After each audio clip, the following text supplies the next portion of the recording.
Datang kepadamu peringatan-peringatan, tapi kamu melupakannya, kamu tidak mempedulikannya. Fakadzalikal yauma tunsa, maka hari ini pun kamu dilupakan, kata Allah.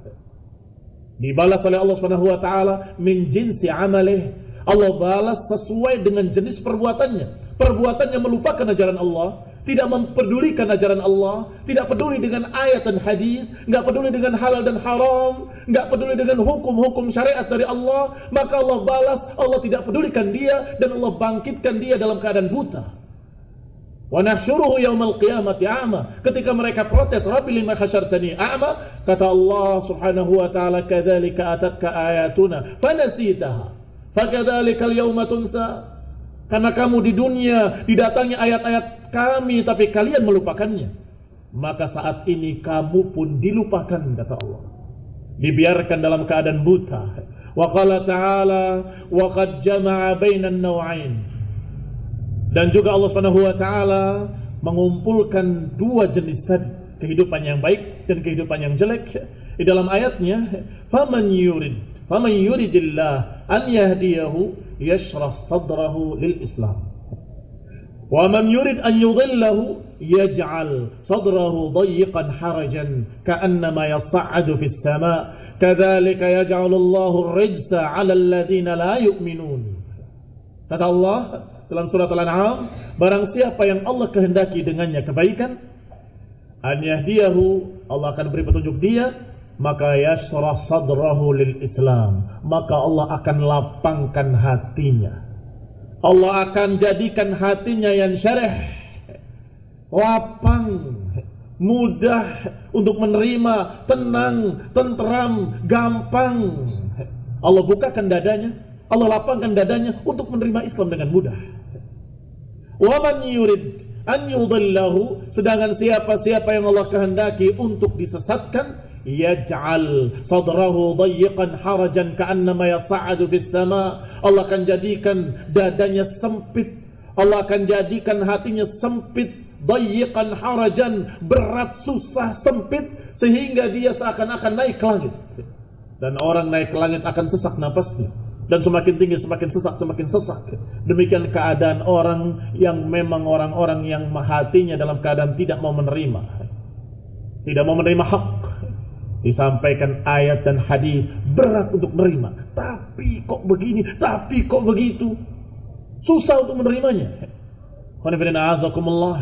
Maka orang-orang yang demikian memang sudah Allah kehendaki, dalam keadaan dia dikehendaki oleh Allah untuk disesatkan, sehingga dijadikan hatinya sempit, sesak, susah, ka'annama yas'adu fis sama'. Kadzalika yaj'alu Allahu ar-rijsa 'ala alladziina la yu'minun. Demikianlah Allah jadikan ar-rijz, kejelekan, untuk orang-orang yang tidak beriman. Kalau disampaikan ayat dan hadis kepada orang yang beriman, mereka akan menerima dengan lapang, akan menerima dengan mudah. Mudah bagi mereka menerimanya. Tetapi kalau disampaikan kebenaran ini kepada orang-orang yang la yu'minun, bagaimana? Mereka akan susah menerimanya. Mereka akan susah menerimanya, dan mereka akan terheran-heran. Kok begini, kok begitu? Disampaikan ayat terheran-heran, disampaikan hadis terheran-heran, dan seakan-akan tidak bisa masuk di akal mereka, nggak bisa masuk di pikiran mereka, nggak bisa masuk di hati mereka. Aja'alal alihata ilahan wahida, inna hadza la syai'un ujab. Kata orang-orang musyrikin ketika itu, ketika Rasulullah menyampaikan la ilaha illallah, kalimat yang sesungguhnya hak, kalimat yang sangat wajar. Kalau tidak ada yang berhak diibadahi kecuali Allah, ya sangat wajar.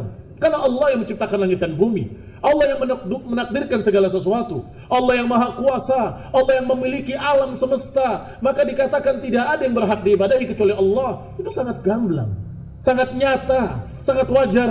Tetapi orang-orang kafir, ketika disampaikan kata yang sama, la ilaha illallah, kata mereka, sombong mereka, yastakbirun, sombong, dan mengatakan, apakah akan menjadikan Tuhan-Tuhan yang banyak ini menjadi Tuhan yang satu?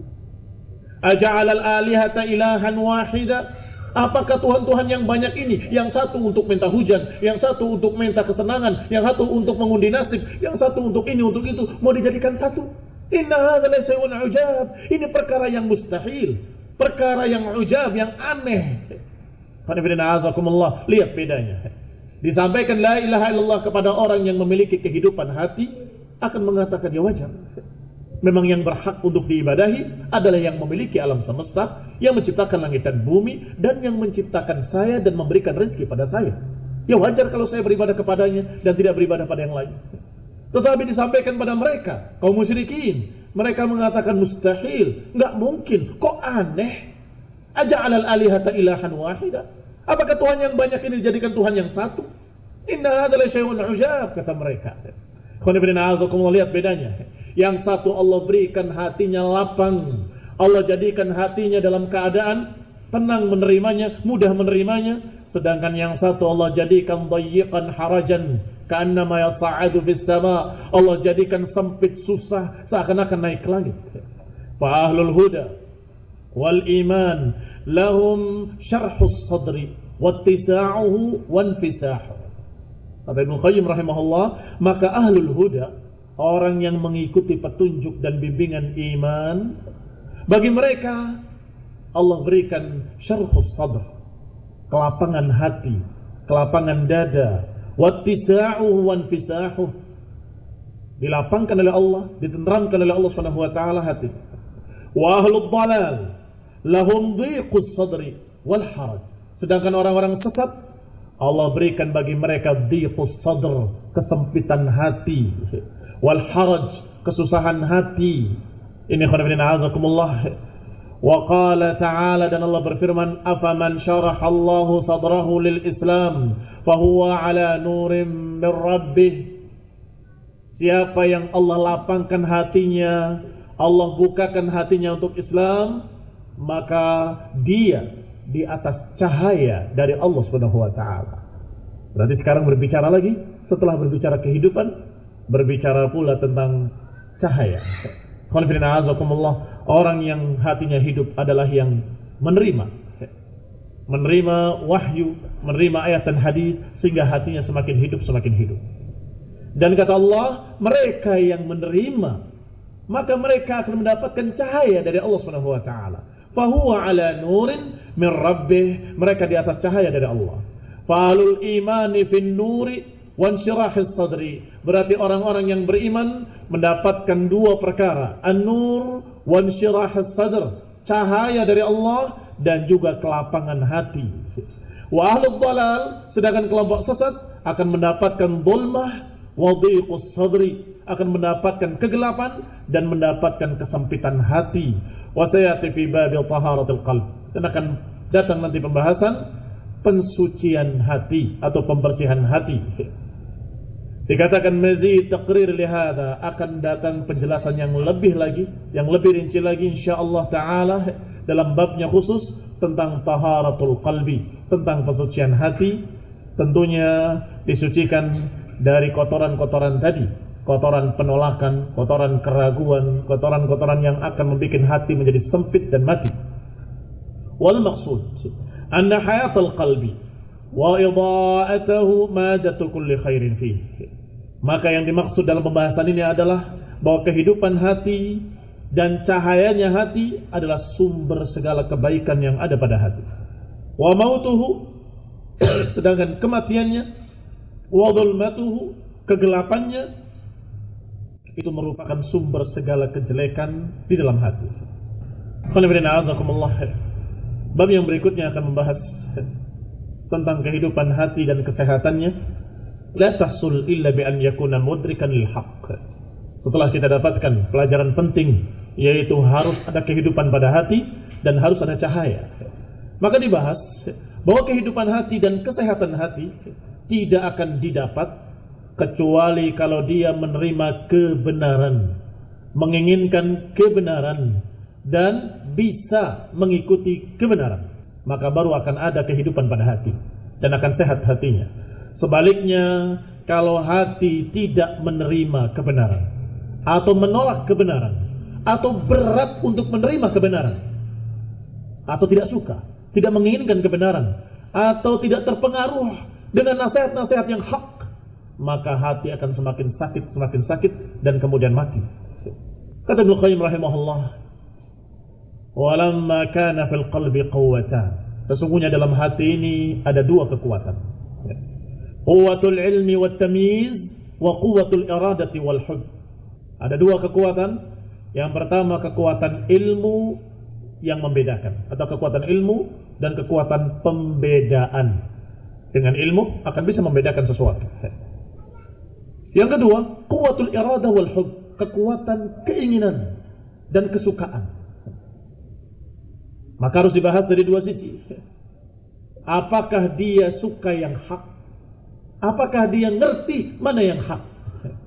Untuk membedakan itu hak atau bukan hak, itu kekuatan pertama. Quwwatul ilmi wat tamyiz, kekuatan ilmu untuk membedakan.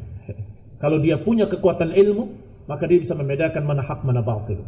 Setelah kekuatan ilmu punya dan dia tahu ini hak, tapi perlu ada kekuatan yang kedua, mau apa nggak mau.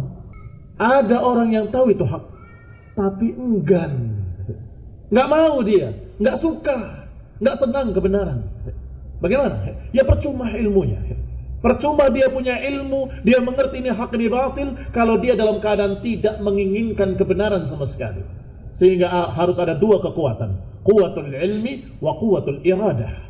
Kekuatan ilmu dan kekuatan keinginan.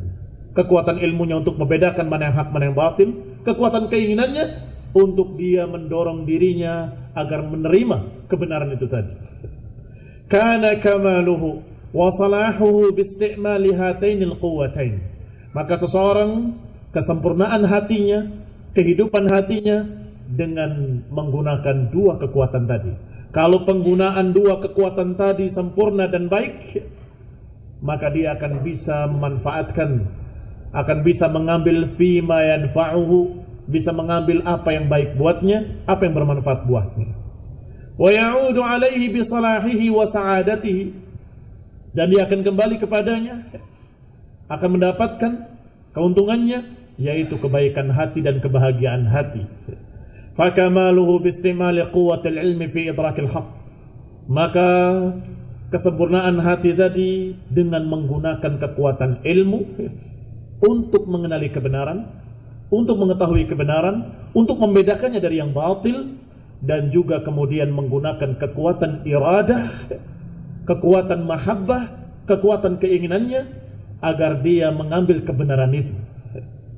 Wa mahabbatuhu itharuhu 'alal batil, kalau dia memiliki kekuatan kesukaan, keinginan untuk kebenaran, niscaya dia akan mendapatkan atau akan bisa mengambil kebenaran tadi dengan mudah.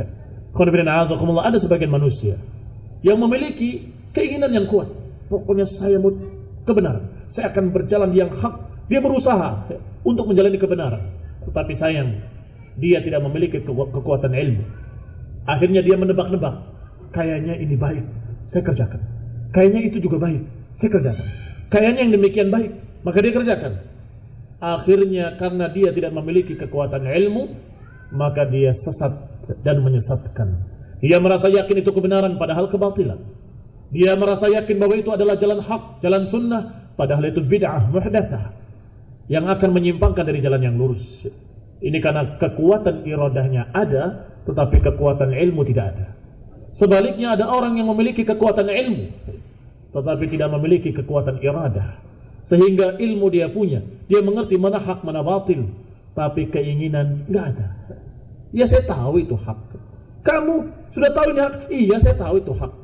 Kenapa nggak kerjakan? Iya saya tahu, nanti gampang. Mau dinasehati dengan apa orang yang seperti ini? Kamu nasihati.